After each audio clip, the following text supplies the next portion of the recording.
Hola, ¿cómo están? Yo soy Mirna Casillas. Y yo soy Lolber Romero, y te damos la bienvenida a este espacio. Pensado y creado por la Fundación Mexicana de Vitiligo. Para estar más cerca de ti. Esto es Viti Talks, el podcast.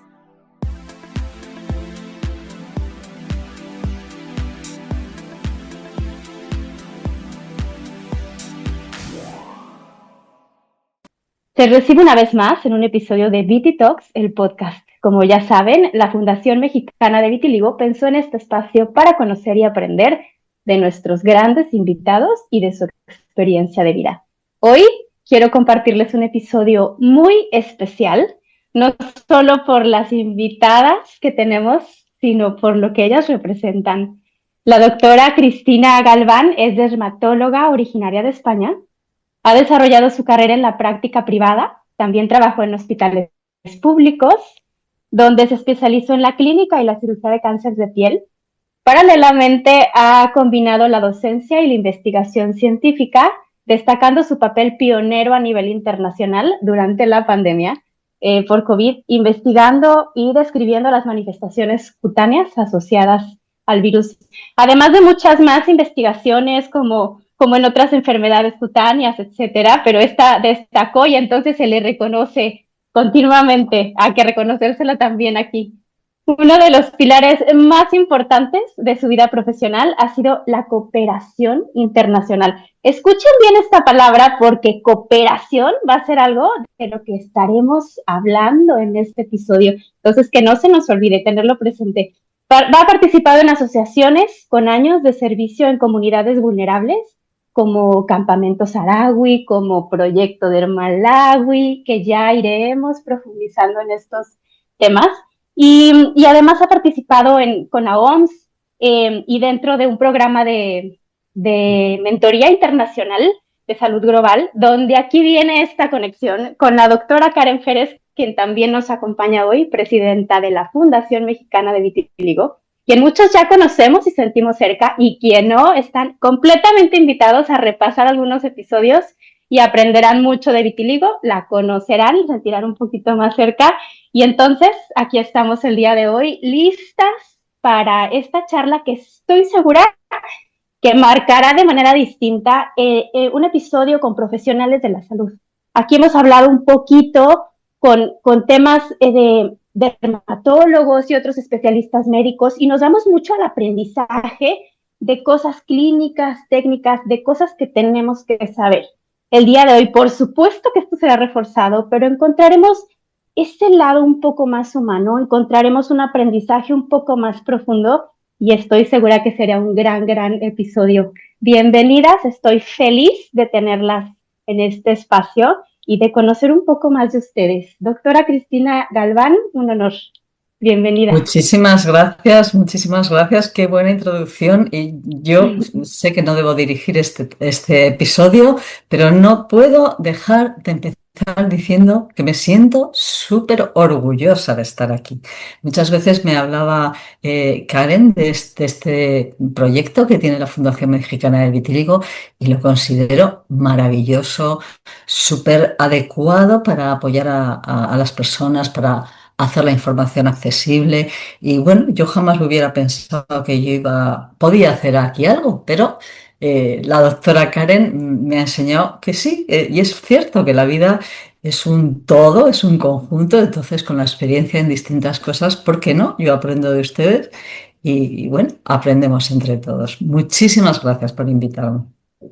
Por favor, con toda la confianza de dirigir, de platicar, de sacar los temas, para este espacio para sentirnos en confianza y para poder profundizar y aprender todos juntos. Doctora Karen Férez, ¿qué tal estar el día de hoy nuevamente aquí y con la mentora y con este honor que sé que también compartes? Bueno, saben que amo Viti Talks, soy fan número 1, entonces Mirna, estoy feliz de estar aquí otra vez. Me siento como una niña chiquita que tiene su presentación de que vienen a verla a sus papás y entonces te paras y los buscas, ¿no? Y los ubicas y cuando bailas volteas para allá. Así me siento hoy, súper feliz de tener aquí a mi mentora, a Cristina. Desde que la conocí le dije, yo quiero que vengas y entre más platicaba, me platica ya de su vida, yo le decía, cuéntame historias, enséñame fotos, van a ver por qué. Yo le decía, yo te quiero llevar ahí para que nos platiques y también quería dejar pasar un tiempo a que ella nos conociera como fundación y entonces entretejiéramos, porque van a ver que parece que su historia está lejos de nosotros, pero llega, ¿no? A este punto en el cual ella ha sido parte de la fundación y está en esta tras bambalinas que ha influenciado de una manera súper positiva el rumbo que hemos tomado. Entonces, si hemos llegado hasta aquí ha sido porque, como siempre decimos, estamos conformados por voluntarios que ponemos nuestro corazón para hacer un mundo mejor, pero también porque nos hemos podido subir en los hombros de gigantes y toda la experiencia que ella tiene, que la va a platicar, nos ha ayudado a nosotros. Van a ver. Entonces, estoy feliz y, bueno, muy emocionada. Yo también estoy muy emocionada y les voy a contar algo personal. Ya saben que luego yo ahí cuento cosillas. Y me tocó escuchar algunos audios para conocer un poquito más la trayectoria profesional de la doctora Cristina Galván. Y me sucedió al escucharlos, primero esta cercanía, la segunda cosa, muchísima curiosidad. Y doctora Karen, lo que comentas es real, porque creo que hay demasiado aprendizaje entrelazado entre la experiencia de alguien que tiene esta expertise, esta trayectoria, sobre todo desde conjuntando el lado profesional con una visión y con un objetivo claro, pero encaminado y direccionado hacia un propósito y un sentido de vida que se leía ahí. Yo ya quiero que todos conozcamos esta historia y primero que nada hay que empezar con eso, con un poco de contexto. Creo que aprender de la trayectoria y del contexto nos va a sumar mucho y justo eso. Vamos a entrelazar lo que hace la fundación, vamos a entrelazar este espíritu de servicio que muchos tenemos de los voluntarios y de los que trabajamos aquí, y vamos a entrelazar el poder dimensionar y direccionar estas fuerzas para que unidas lleguen a algo mayor. Entonces, híjole, ¿por dónde empezamos? Cuéntenme. Creo que, Bueno, doctora Cristina Galván, si nos cuentas un poquito ya de esta parte de la ayuda comunitaria, como que cómo empieza. pues mira, la ayuda comunitaria, yo tengo 3 hijos y 10 nietos. Y bueno, has dicho que, no sé qué palabra has empleado, la necesidad de ayudar o de colaborar, eso es verdad, pero yo siempre pienso que llegué a la dermatología humanitaria un poco por egoísmo. Yo me Okay. enteré que los niños que habitan en los campamentos refugiados del Sáhara, que es un lugar que se llama la Hamada, y Hamada significa el desierto muerto, o sea, no solo el desierto, sino el peor, donde no hay ni animales. Y todos los años morían muchos niños de calor o de desnutrición. Entonces hay un programa en el que los pasan todos los meses de verano, los 3 meses de calor, en países de Europa, en familia que les acogen. Entonces yo desde que mis hijos son pequeños, desde que tienen 6 años, pues siempre he traído niños de allí.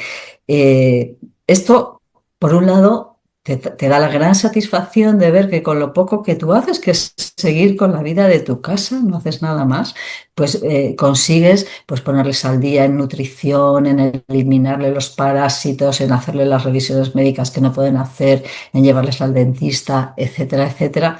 Además, consigues que tengan unas vacaciones en donde se ríen, aprenden a nadar, juegan con otros.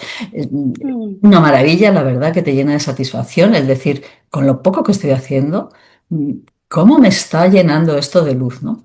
Pero a la vez yo me daba cuenta, y por eso jamás dejé de hacerlo, que para mis hijos era una enseñanza que ni todas las pláticas que yo le pudiera dar, ni su padre, ni el colegio, ni nada, ni los libros, el convivir al lado, durmiendo en la cama de al lado, usando el mismo cuarto de baño con niños que juegan con ellos, que la convivencia hace que se den cuenta que son iguales, sentirlos como iguales y sin embargo ser conscientes de que no tenían nada, de que sin ningún mérito ellos por haber nacido un poquito más arriba en el universo, pues ellos tienen la vida solucionada y estos no. Esto les ha enseñado a mis hijos, o yo creo que es así, y ahora de mayores me lo dicen.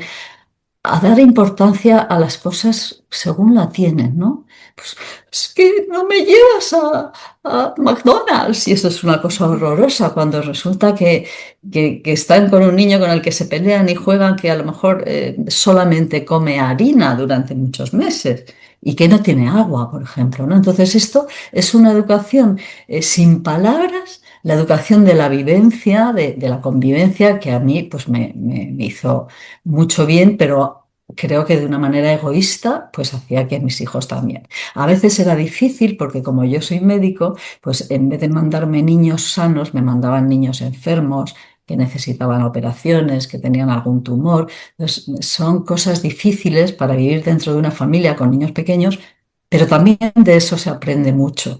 Porque al final el dolor llega, la enfermedad llega a todos, a todas las familias, a todos nos llega. Entonces, que aprendan a vivirlo, que aprendan a vivirlo en el otro, a saber ayudar, pues hace que el día que nos toque a nosotros lo vivan mejor. Yo estoy convencida de eso. Pues en esas estaba cuando un Ujú. día una paciente de mi consulta privada, pues era una paciente, pues digamos, eh, de la alta sociedad madrileña que le habían solicitado dinero para construir escuelas en un área muy deprimida de Malawi. Y esta señora pues movilizó, dio mucho dinero y tal, pero no confiaba. A ella le habían comunicado esto, se lo habían pedido unos misioneros que habían llegado ahí, como, a ver este dinero que están haciendo con él y yo me voy a ir a ver. Y se fue a controlar que efectivamente estaban construyendo escuelas, estaban pagando profesores, porque no había profesores, no porque no hubiera en Malawi profesores, sino porque estaban en la capital, porque allí no les pagaban. Y volvió a la consulta diciendo, yo no sé qué haces tú en Sáhara, pero en Malawi, en esta zona, hace falta. Yo voy por la calle, digo calle, pero allí no hay calles, no hay nada. La gente va caminando y veo que tienen muchas costras, que tienen úlceras, que tienen heridas, y no hay nadie. Para haceros una idea, parece ser que yo soy el primer médico que hubo en esa zona del mundo. Médico Ok. académico oficial, sí, hay gente, hay sanadores tradicionales, hay personal sanitario que no son ni médicos ni enfermeras, pero cumplen una misión muy buena. Pero un médico de verdad, fui la primera. El caso es ¿Y que cómo fue esa mirada como de llegar desde el lado clínico y profesional con otra visión a un lugar donde costumbres, cultura, etcétera, era completamente distinto, donde todo se sanaba desde otra mirada? ¿Cómo fue eso? pues eso es un punto súper interesante, porque en principio nos repele que yo qué sé, que una persona tenga una úlcera y le hagan una mezcla con barro y hierbas y le curen. Pero todos tenemos que colaborar y aprender unos de otros. Ya, Hay claro. cosas que realmente nosotros necesitamos tener un contacto muy cercano con los sanadores tradicionales para que ellos nos enseñen cómo ven las cosas, cómo las hacen y para que nosotros les enseñemos con la práctica, mira, nosotros hacemos así, aquí hay un bicho, esto que tú crees que es un mal que le ha venido porque un vecino le ha clavado unas agujas en no sé dónde, pues hemos descubierto que no sabíamos que hay un bichito que produce esto, que es una úlcera de Buruli, por ejemplo, o cosas así, ¿no? Ujú. Y su actitud es muy positiva siempre y cuando nos enfrentemos con ellos desde la colaboración. No, yo soy la sabia blanca y tú eres... Son personas que tienen una tradición milenaria y que no podemos despreciar en absoluto. Eso sí, somos científicos y tenemos que ir con nuestra parte, pero siempre desde la colaboración. Pero es un punto muy interesante el que has tocado. Si rescato un poco, soy como de regresarme tantito porque luego veo puntitos que digo que no se nos vaya. Lo primero que rescato en la historia del primer contacto del camino comunitario, del camino de la ayuda, fue la palabra egoísmo. Y yo lo puedo traer aquí desde una connotación positiva, porque creo que lo que nos impulsa a servir a cada uno de los que tenemos este espíritu de servicio es justo un impacto personal. Es este ganar, ganar, es este cómo te ayudo, cómo mi voz puede salir al mundo, cómo lo que me está sucediendo en casa, cómo mi objetivo, cómo la gente que quiero, cómo aprendo más. Y eso puesto al servicio, eso puesto en una comunidad, es que genera cambios grandes. Entonces, Exacto. entonces, claro que todos somos de cierta parte en esta connotación positiva del egoísmo, un poco egoístas.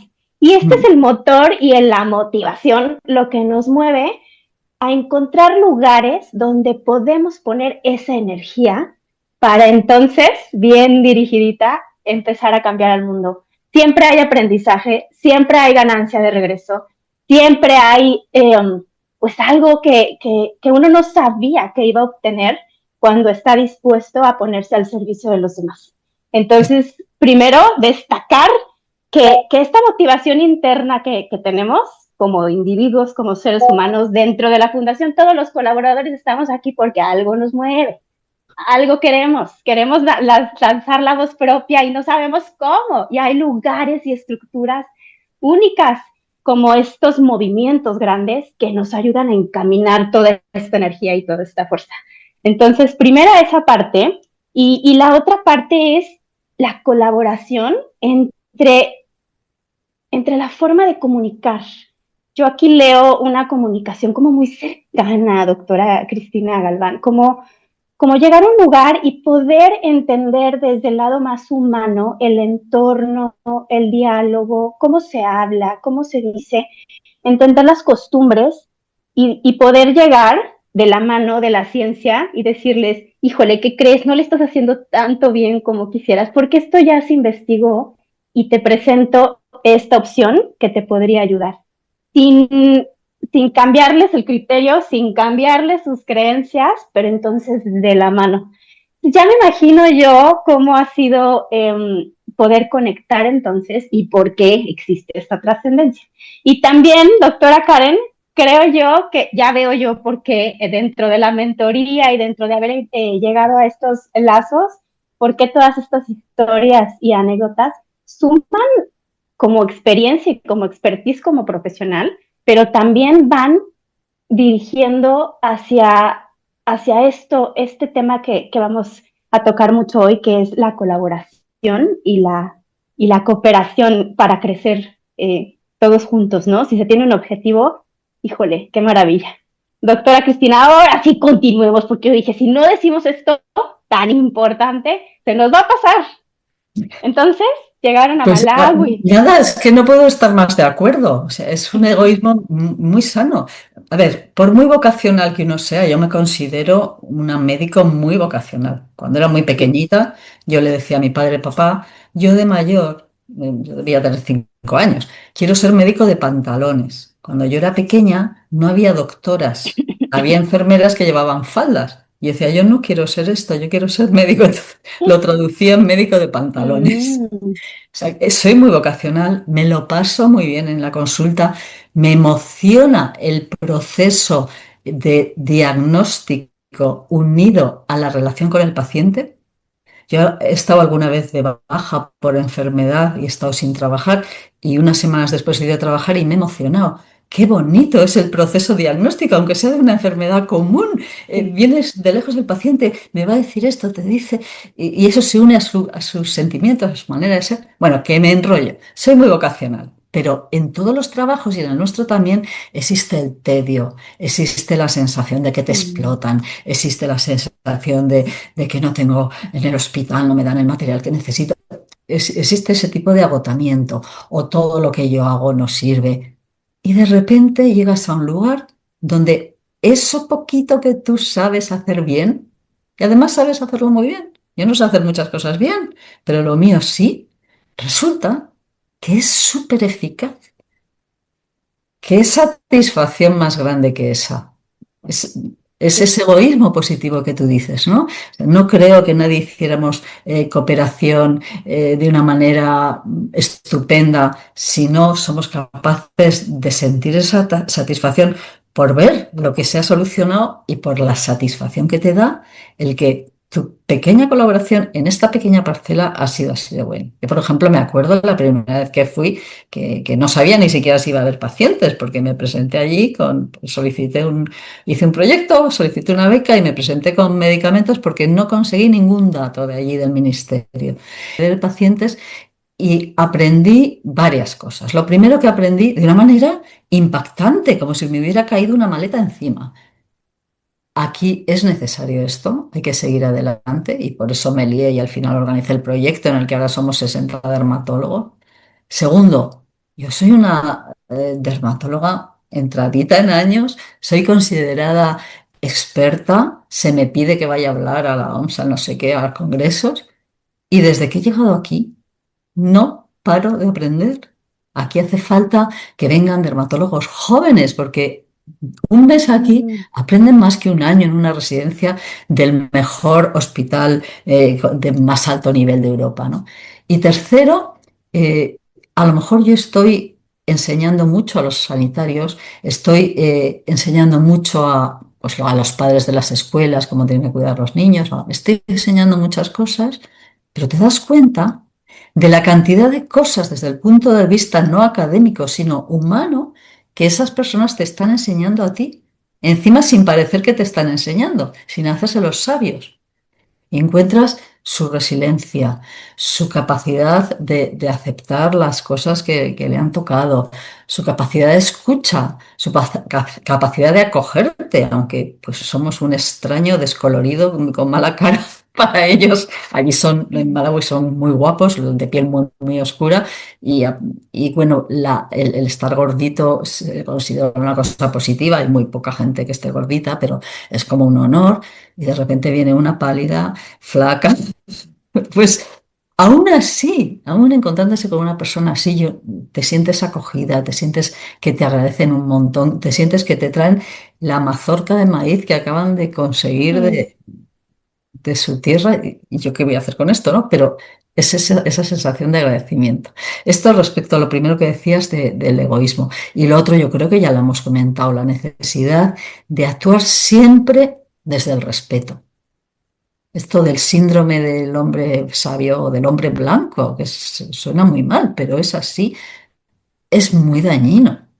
Entonces, pues eso que al darte cuenta que son personas igual que tú, que tienen unas circunstancias de vida tan diferentes y que todo te lo han regalado a ti, pues actúas de esa manera, ¿no?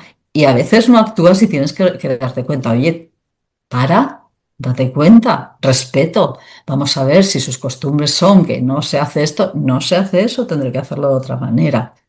O sea que me parece, Mirna, estos dos puntos que has sacado súper importantes.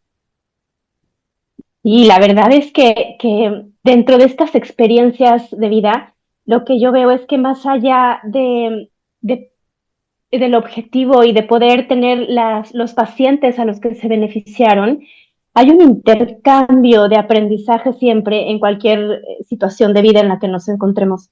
Entonces, darle esa importancia a hablarlo y a ponerlo sobre la mesa, creo que sí, sí tiene su punto. Karen, cuéntanos un poquito ahora tú esta parte de llegar como a la mentoría, porque me imagino que empezaron también mucho compartiendo estas experiencias. Yo quiero saber qué te llevaste tú hasta ahorita, hasta la parte en la que vamos de la trayectoria de la doctora Cristina Galván.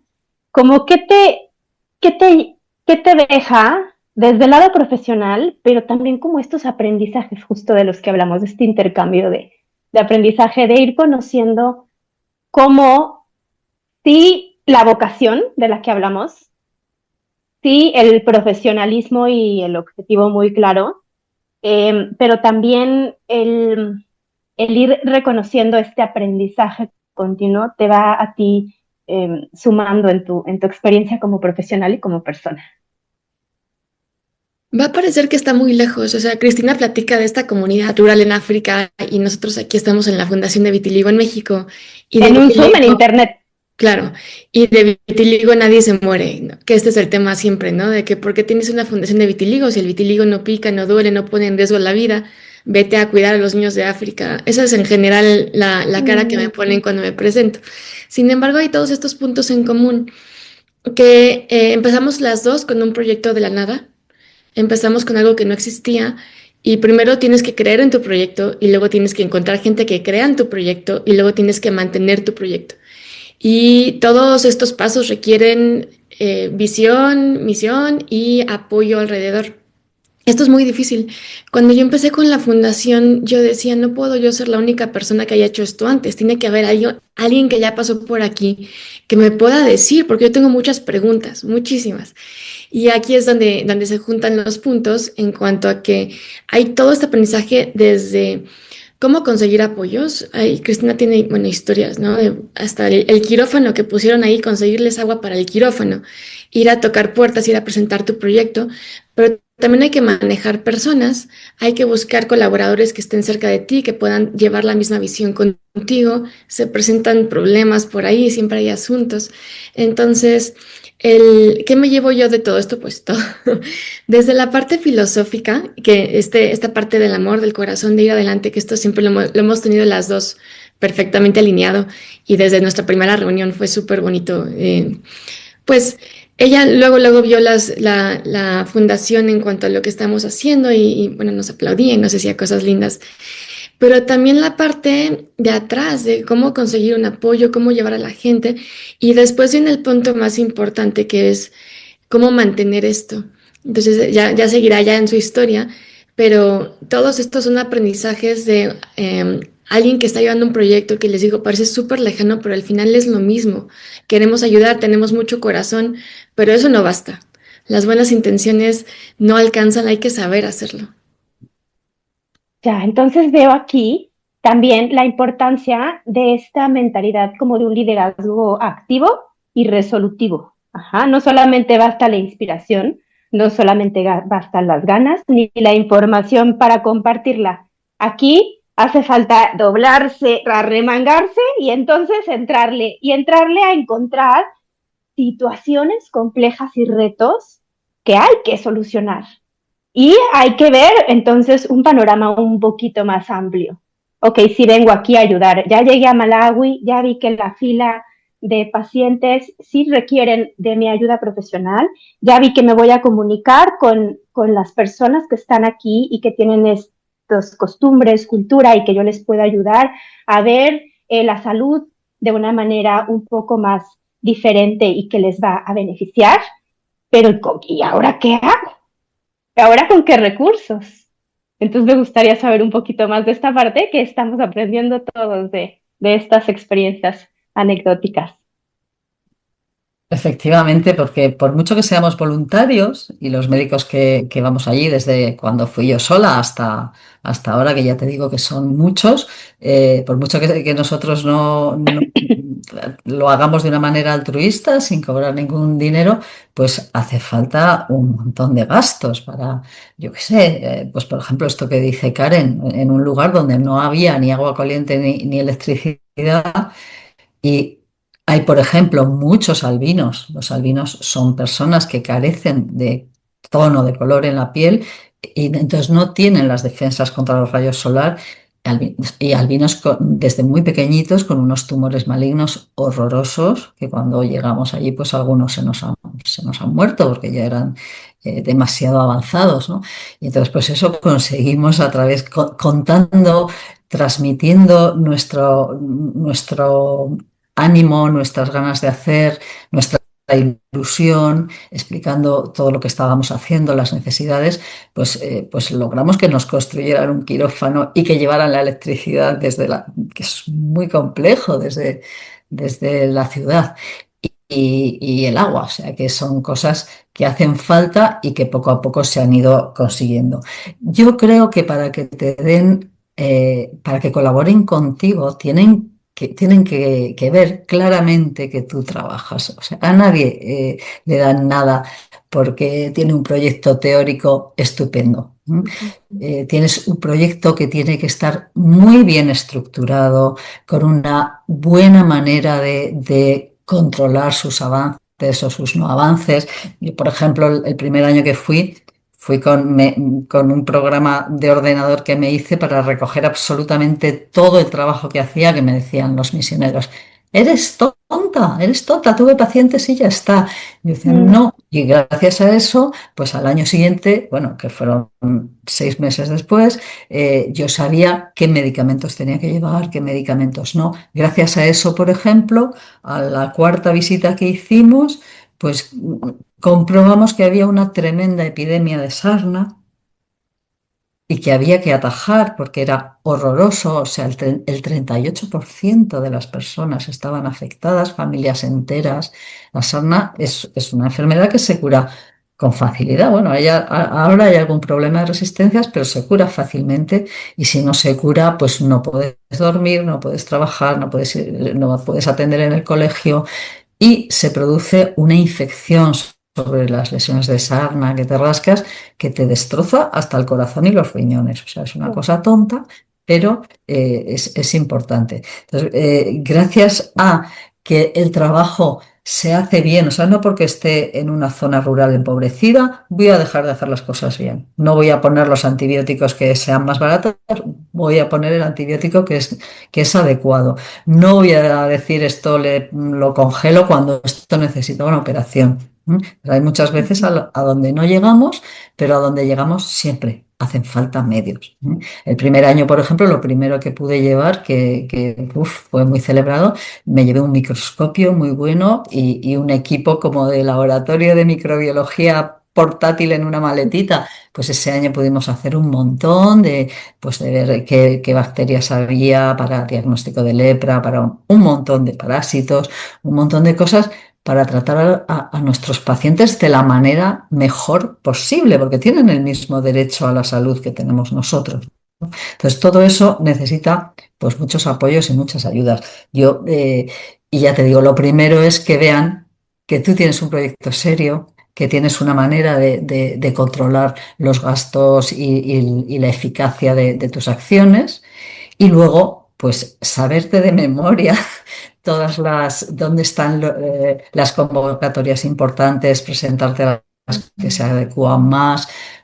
Eso, los primeros años a mí me dio un trabajo tremendo, porque yo tenía un proyecto que era ir 4 veces al año, depende, al principio íbamos 4, hubo un momento en que íbamos 12 dermatólogos cuando la epidemia es sarna.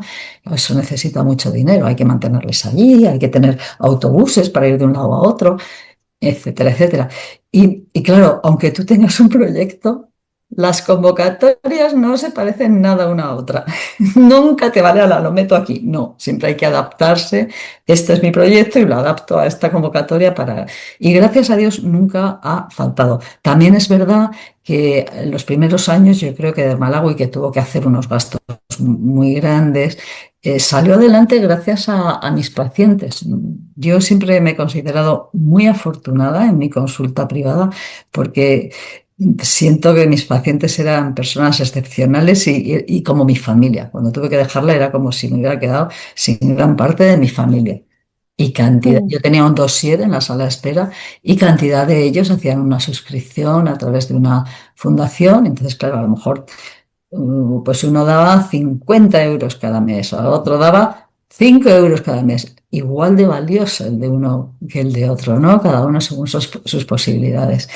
Y yo creo que ahí está el truco, el buscar las organizaciones adecuadas con las que te tienes que unir, asociarte siempre con las personas locales que se dedican a mejorar la vida de esas personas. De salud, sí, pero no solo de salud, los que se dedican a hacer pozos para que tengan higiene, los que se dedican a mejorar, para que puedan hacer cultivos a pesar de que no tienen estructuras de agua y tal.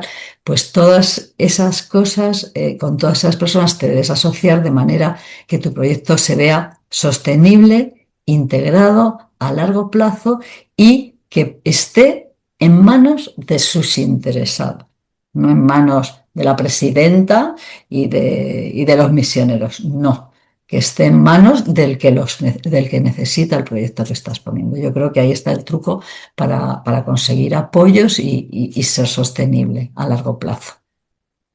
Híjole, yo leo aquí esta visión en grande, esta visión global, esta que nos ayuda a entender que no, que el objetivo de ayudar a una comunidad que tiene ciertas características requiere de mucho trabajo, mucho esfuerzo y también de una visión global que entrelaza muchas partes de los diferentes sectores. Y un trabajo arduo, porque como profesionales de la salud, dos mujeres dermatólogas apasionadas y que tienen una visión, pues hay mucho trabajo. Hay que investigar, hay que entregar datos, hay que ver qué más se puede hacer, hay que ver qué descubrimientos aportan hacia vivir, sanar esta epidemia, una epidemia, esta situación de sarna que había, hacia en la fundación el caso de cómo mejorar, cómo llamar la atención de la industria dermatológica para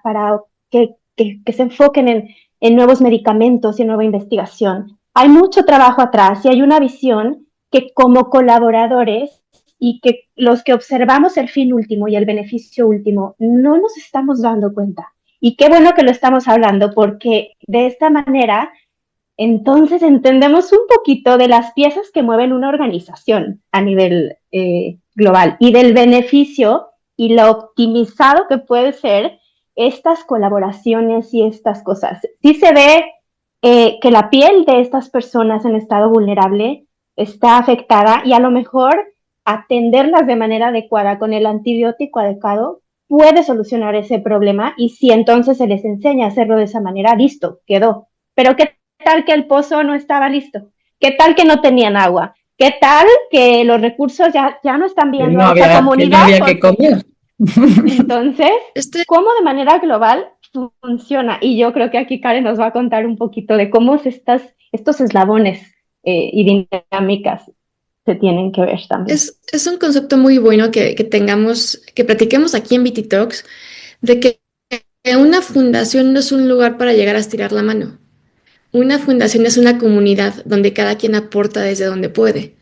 Entonces, ya lo decimos, los recursos siempre son limitados, son súper difíciles de conseguir, pero así como la historia de que pues, los pacientes de la propia práctica privada desde España decían, oye, ¿cómo ayudo yo en tu proyecto de África? También aquí de pronto escucho estos comentarios de, es que no han encontrado la causa. Y yo digo, ¿quiénes han? ¿No? O sea, si uno quiere algo, uno lo busca y esto también va para empoderar a toda la comunidad. Cada persona que recibe el diagnóstico de vitiligo, en nuestro caso de la fundación, también puede acercarse y decir, oye, yo quiero ayudar, quiero colaborar, en lugar de llegar a decir cómo me ayudan, porque lo construimos entre todos. Desde yo pongo el pozo, yo pongo esto, yo pongo el otro, y ya lo decías tú al principio, ¿no? Cómo uso mi voz. Entonces, creo que es un concepto muy bonito que también puede quedar el día de hoy con toda esta historia de cómo se han formado estos proyectos que nacieron de cero y que han ido creciendo, como tú dices, con esta forma global, pues fue con la ayuda de todos y con el granito de arena que cada quien pone desde sus capacidades.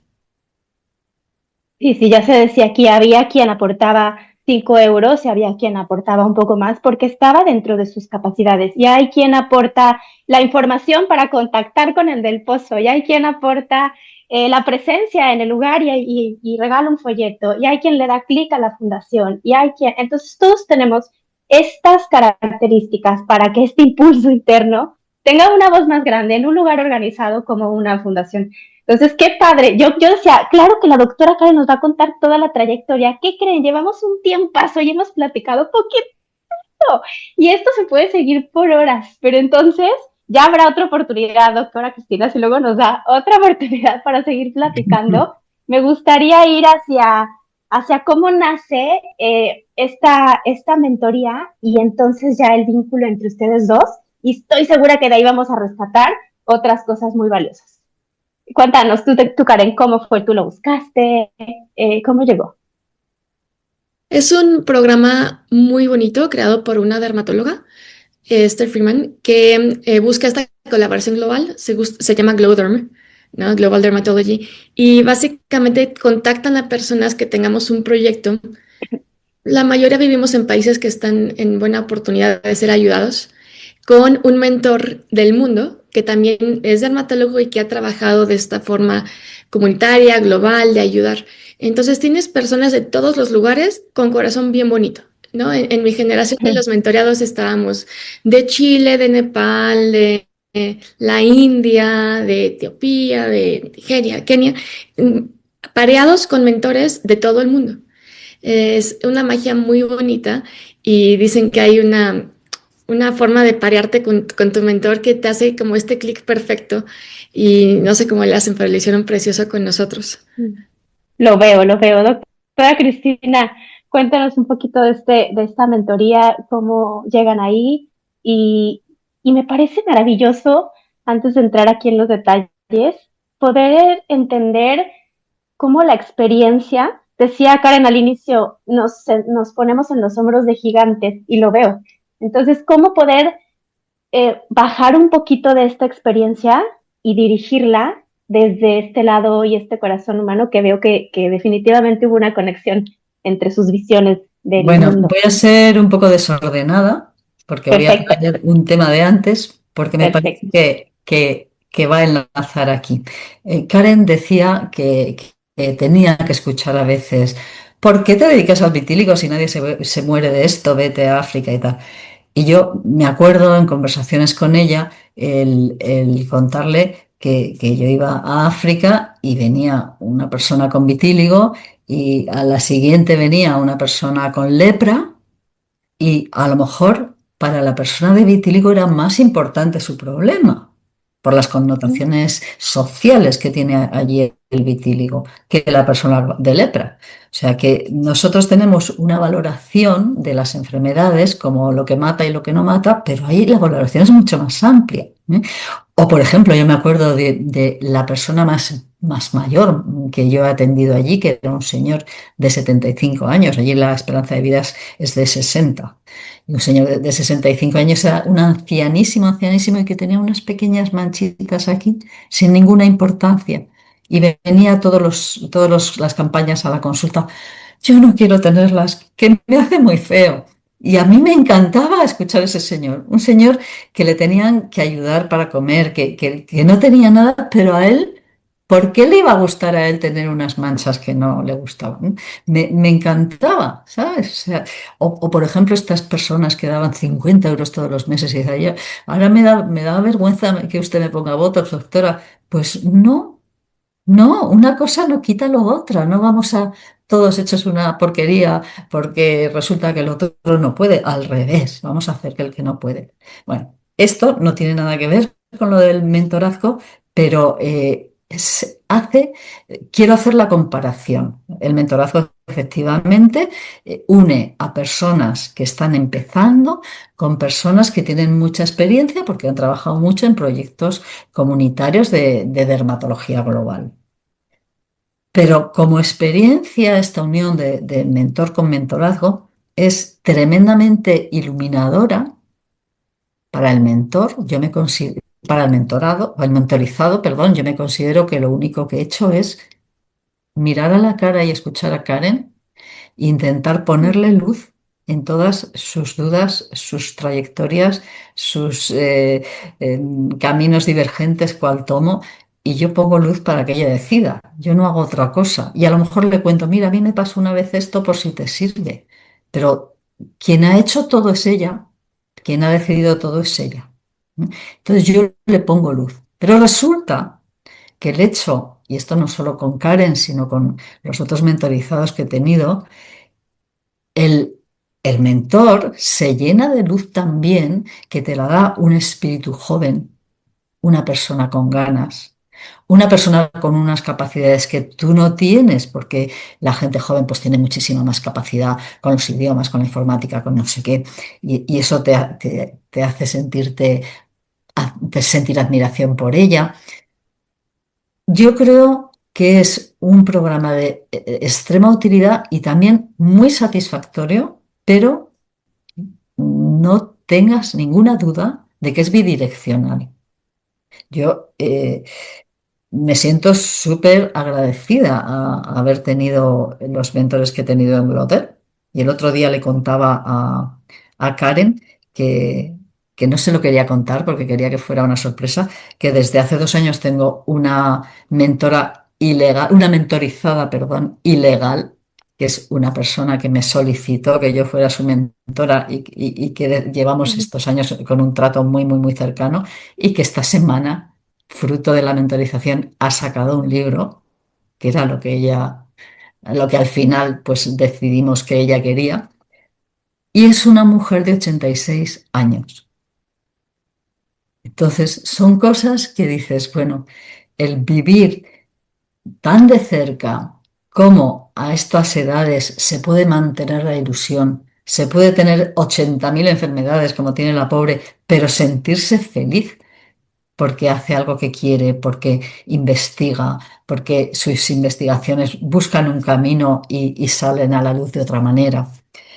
Y nada, con Karen, pues fue exactamente así. Fue el describir una persona. Yo cuando el último día, nosotros tenemos una mentorización de un año, pero Ujú. pasa el año y nosotros seguimos en contacto. Y no solamente nos pasa a nosotros, pasa a otras parejas.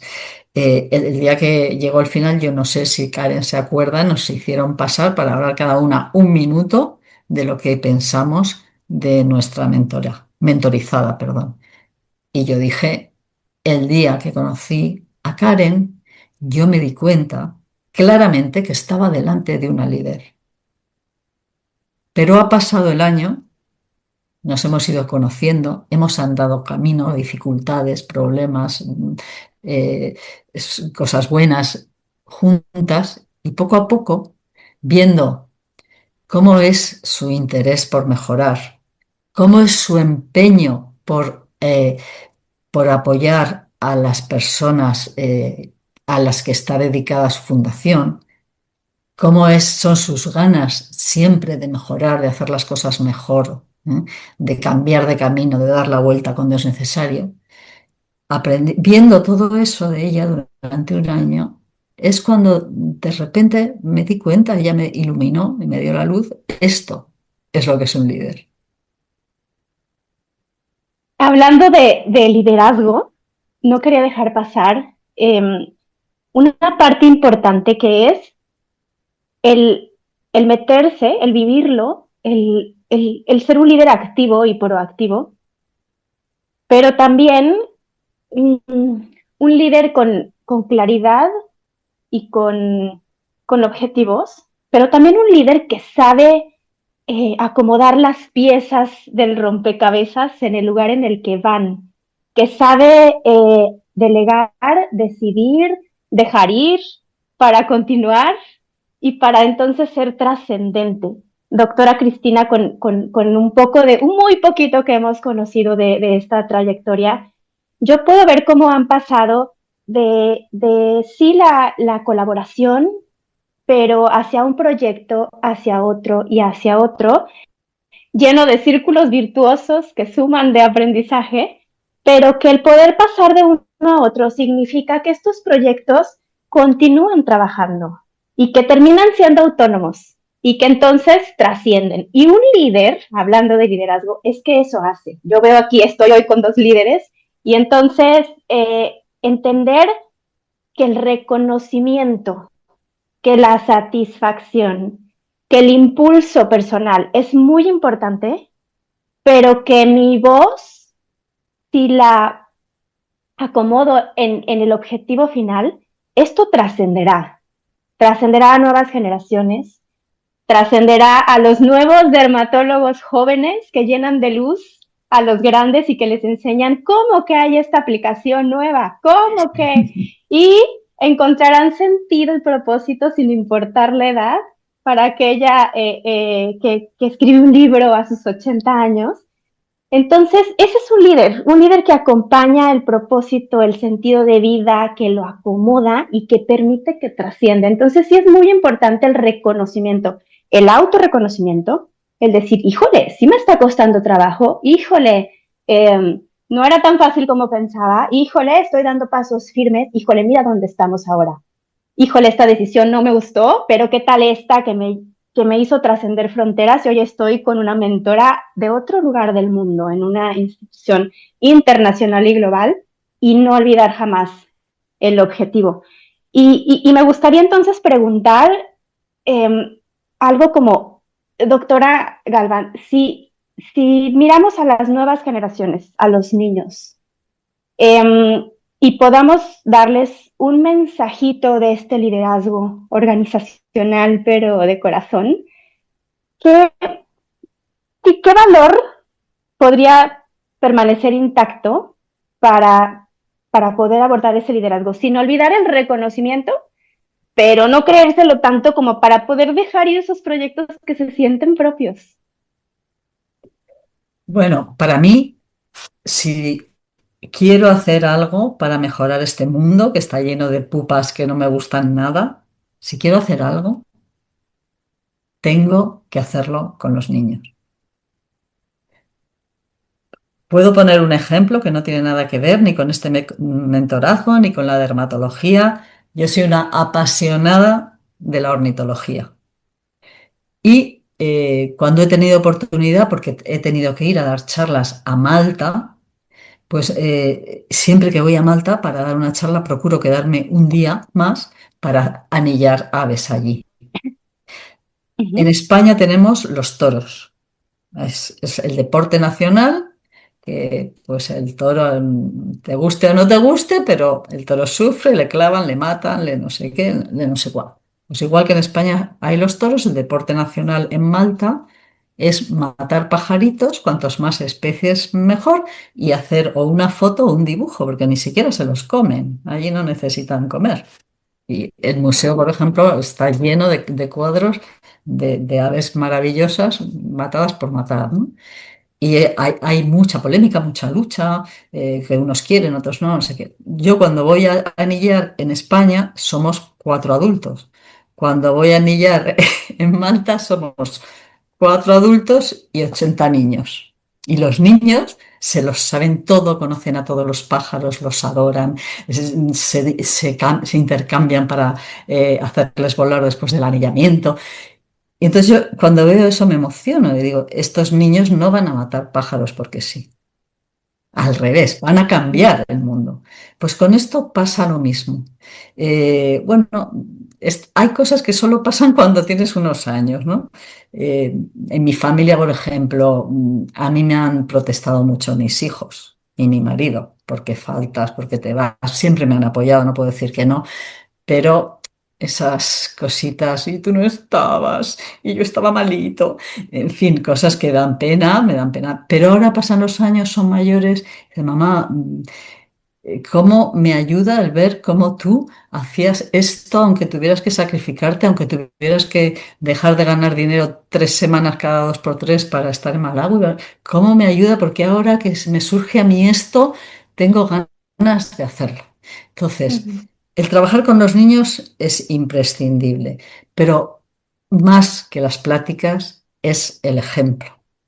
Y en Malawi, por ejemplo, siempre que vamos, nunca faltamos de ir a las escuelas a que nos hablen, a que nos cuenten cómo hacen las cosas, para orientarles en hábitos de higiene, de cuidado de la piel, de alimentación dentro de lo que ellos pueden, etcétera, etcétera.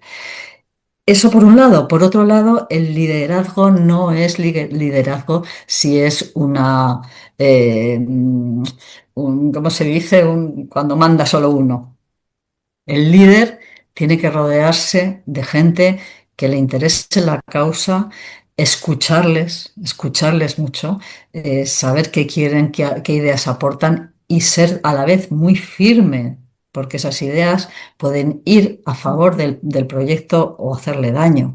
Y hablarlo y sacar beneficio de todas esas personas para que sientan que el proyecto es suyo. Así es como funcionan. Yo creo que cuando yo tuve que dejar de ir a Dermalawi por salud, que se hizo un grupo dentro de los dermatólogos de 12 que lo lideraban, al principio se quedaron como, ¿y qué vamos a hacer? Pues yo creo que las cosas mejoraron porque lo sintieron más suyo. Por mucho que yo intentaba, no lo debí intentar suficiente porque en ese momento pues lo sienten mucho más propio y entonces las cosas crecen. Y si tú desapareces por cualquier motivo, las cosas siguen creciendo. Yo siempre digo que Dermalawi para mí es un hijo más, y así es, pero es un hijo que se ha ido de casa, porque ya no estoy, porque ha sacado notarías. Notarías es la oposición más fuerte, más difícil que existe en España. No Mm. sé si existe lo mismo en México, pero aquí si uno quiere tener una carrera que es dificilísimo llegar a ella y que ganas más que nadie en el mundo, pues eso es notarías. Pues mi Mm. hijo se ha ido porque ha sacado notarías. Mm. Híjole, yo tenía aquí muchísimas más preguntas, mucho más hilito aquí que cortar, pero creo que el tiempo nos pone en un momentito donde vamos aterrizando, vámonos yendo hacia el final. Karen, también tenía muchas más para ti, porque qué rico platicar con ustedes. Y qué lleno de aprendizajes y de mensajes, ¿no? Esta semillita sembrada en los niños. Karen, contigo recordar cómo esto aplica tanto a la fundación, ¿no? Las nuevas generaciones, las nuevas voces están impregnadas de una semilla que tal vez como voluntarios y como parte de un equipo que tenemos un objetivo común, eh, creo que cambiar la manera de ver el vitiligo, al rato vamos a poder ver una manera con notarías, decía la doctora Galván, una manera distinta de que las nuevas generaciones y los nuevos pequeñitos le den voz a algo que se sembró, pero tal vez no tendremos la oportunidad de probar el fruto, pero sí de ver de lejos cómo esto camina para un bien mayor y para algo más grande. Entonces, híjole, pues lleno de aprendizajes este episodio. Y tenemos una sección que se llama de las redes. Aquí buscamos algo, lo platicamos. ¿Y qué creen? Acaba de hablar la doctora Galván de la luz que en la mentoría podía solamente iluminar esas piececitas, esas dudas, esas incertidumbres, pero el camino que la doctora Karen Férez iba llevando a cabo con su visión y con su liderazgo activo. ¿Y qué creen que es la frase que tengo yo hoy por aquí? Un faro no brilla para verse a sí mismo, brilla para que otros, es que yo me pongo muy emocional, ¿eh? Brilla para que otros encuentren camino. Imagínense. Doctora Cristina, ¿qué Qué piensas para bonito. puntualizar esto? Me parece una analogía preciosa, me encantan los faros, además. Y nada, te agradezco mucho que hayas hecho ese resumen. Pues bueno, ya tenemos aquí la última sección donde tenemos un diccionario de vitiligo. Entonces invitamos a todos los que pasan por este espacio de Vititox a que nos ayuden a sumarse al diccionario. Y lo que queremos hacer es poder resignificar. Entonces, desde esta charla muy humana, muy de corazón, no desde el lado clínico ni médico que no se vio aquí, hoy se tocó el lado más bien de aprendizaje, de compartir esas luces y este caminito. ¿Cómo podría sumarse a nuestro diccionario de vitiligo definiéndolo en una palabra o en una frase corta? ¿El vitiligo hoy por hoy sería? Mm. Abrir una puerta. Abrir una puerta. Y definitivamente sí, una puerta que va hacia el corazón de la persona que lo vive, hacia reconocerse, hacia experimentarse desde un lugar distinto, hacia encontrar certezas, hacia un caminito acompañado, lleno de luz, que desde la Fundación Mexicana de Vitiligo van a poder encontrar este faro que ilumine los caminos con muchos recursos, como el podcast, como la página de la Fundación, como talleres, como entrevistas, como la investigación y como los lazos que trascienden fronteras con un objetivo siempre mucho más grande. Pues muchísimas gracias por habernos acompañado, gracias por estar aquí. Si alguien quiere más información, contactar a la doctora Cristina Galván, ¿cómo pueden acercarse? Pues a través del email, que se lo puedes tú compartir. Perfecto, tenemos por ahí los datos dentro de la fundación, quien esté interesado y quiera acercarse, por ahí se hace el enlace. Y pues muchísimas gracias por estar aquí, un gran episodio, me llevo mucho por procesar, seguramente yo lo volveré a ver. Y entonces, esto fue todo por hoy, gracias por habernos acompañado y ayudarnos a transformar, a resignificar y a poner en boca de todos un tema del que no todos hablan, el vitiligo. Muchas gracias y nos vemos Muchísimas en la gracias a ti, próxima. Mirna. Muchísimas gracias. Bye, bye. Gracias. Gracias.